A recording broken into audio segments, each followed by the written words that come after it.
Chýba vám v zime vôňa čerstvých byliniek? Zabudnite na kupované v plastu.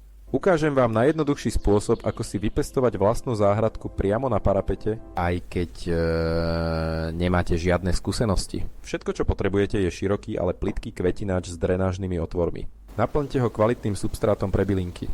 Teraz to najdôležitejšie. Namiesto sadenia semienok použijeme odrezky. Kúpte si v obchode bazálku, metu alebo rozmarín v kvetináči. Odstrihnite zdravé vrcholky dlhé asi 10 cm. Odstráňte spodné listy a stonky jednoducho zapichnite do vlhkého substrátu. Kvetináč umiestnite na najslnečnejší parapet, ideálne orientovaný na juh. Pravidelne zalievajte, ale nepremáčajte pôdu. Už za 2 týždne uvidíte, ako sa odrezky zakorenia, ako mali te a začnú raz nové lístky.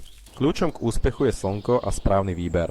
Meta, bazálka a rozmarín sa s odrezkou zakoreňujú takmer 100%. Takto jednoducho si zabezpečíte čerstvé bylinky počas celej zimy.